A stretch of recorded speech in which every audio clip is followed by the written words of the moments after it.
Hey guys, welcome to or back to my channel. I'm Vanessa Kanbi and today I'm going to be talking about anxiety. So this is like the hardest film I have ever filmed in my whole entire life. And I think it's mainly because it's something that's actually happened to me and I never thought that something like this could happen to me. It's basically like losing control of part of your life. And basically admitting that is mad. There was a point in my life, in the past year and a half, when I thought, am I ever going to be normal again? Like, will I ever be able to do the things that I used to do? And will I ever be able to just live a normal life? Take my kids where I want to take them, because I literally couldn't do anything on my own. Like, go and buy the food shopping, drive wherever I wanted to drive. Everything that I used to do in the past, I was thinking, am I ever going to be able to do all these things again? Because you don't realise how much independence means to you until you lose it. At one point I thought I was going crazy. So basically in this video I'm going to cover misdiagnosis from the doctors, how I found out I had anxiety and why I've got anxiety, basically. So I'm going to start rewind to December 2016. So if you guys don't know, I've got a daughter called Maya. She was born in October 2016. My son was born in May of 2013. Sorry, just 5-year-old and almost 2-year-old. So basically, when I had my daughter, I think a lot of things changed, like hormonal in my body. And in December, I was breastfeeding her and I got mastitis, which is basically when your ducts get clogged.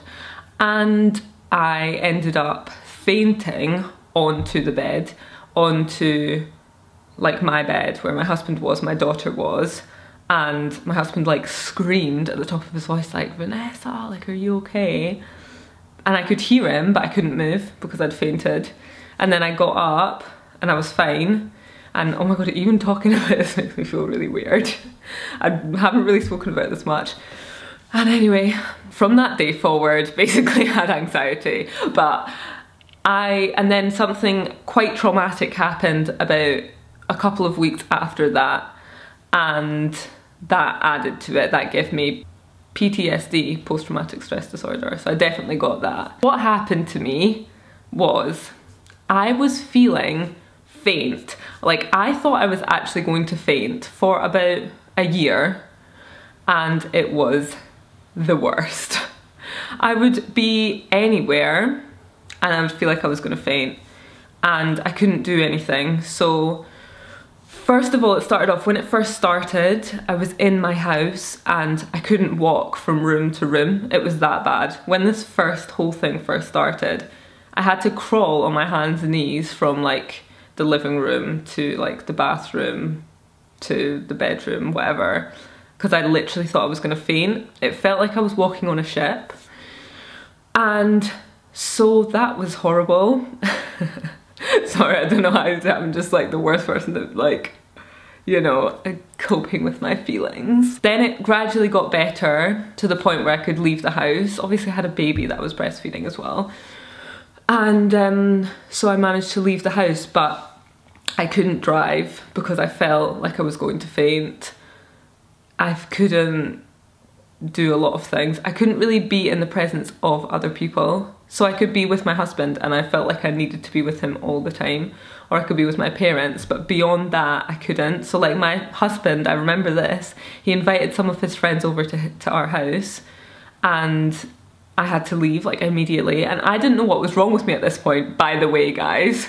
I had no idea what was wrong with me. I ended up going to A&E and they said, okay, stand up, let's check your blood pressure.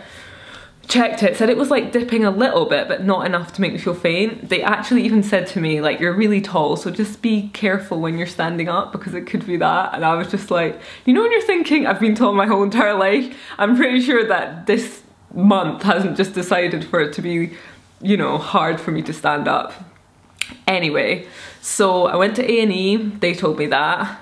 He checked my mastitis and stuff. He was like, yeah, it's a little bit there, but it should be gone, blah, blah, blah. He was like, it shouldn't be that that's making you feel faint. Ended up going to doctors to get my bloods taken. They said that I had low iron, so I had to go into iron tablets. I was on those for about 6 months.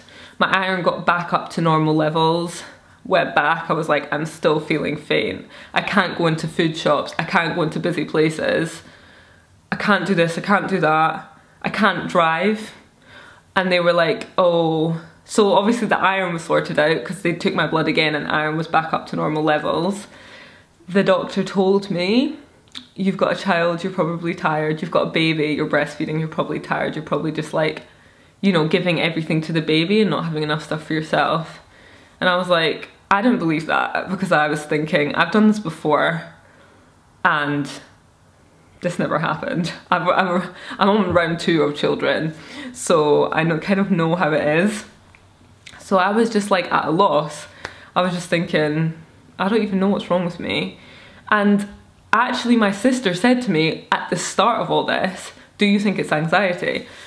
And I had no idea what anxiety was. So this is one thing that is like so tough, is that doctors can't see inside your brain.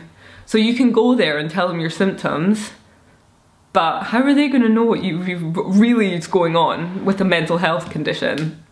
How are they going to know what's going on in there? Whether, like, obviously there's a lot of mental health conditions. So I don't know, I feel like a lot of stuff gets misdiagnosed or not diagnosed, and then people don't get the proper help. Because not once did a doctor tell me that it could be anxiety. And I went to the doctor probably about 6 times about this, because I was quite worried, because I was feeling faint all the time. I mean, it would come and go sometimes it was better than others, but this went on for like a 1.5-ish, until I discovered that that is what it is and I needed to get help. So the way that I realised that it was anxiety was that I started to analyse myself. So like, when was I feeling faint? So I figured out that when I walked into shops, I felt faint. Like, as soon as I would walk into the shop with like a lot of people, I would feel faint and then I'd have to leave. I started cancelling things. And so I arranged to book fitness classes, and I paid like a lot of money to go to these classes. And I was just like, I can't do it. Sorry, I can't go. I'm like really ill. And I was thinking, like, this isn't me. Like, this makes me actually want to like cry. Because I'm like, this isn't me. I used to be doing everything and I would never cancel. And like, I would be cancelling on people sometimes. And it was literally because I didn't feel normal. Like, I didn't feel like myself. And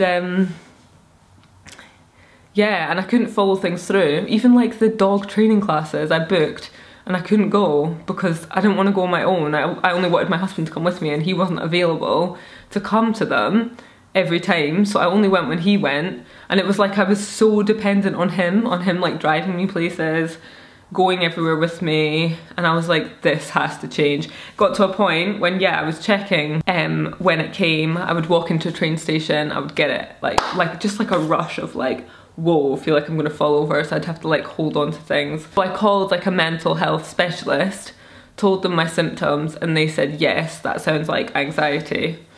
And you could probably do with some DBT, which is, yeah, that's basically when I found out the help that was available and what I could do to combat this anxiety.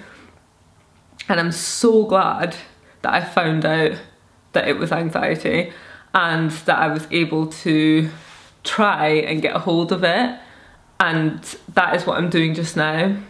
I'm actually going to do another video which is how to deal with anxiety, and I will put a link below and in the corner if you're watching this one first. Obviously it won't be up yet, but it will be uploaded very soon.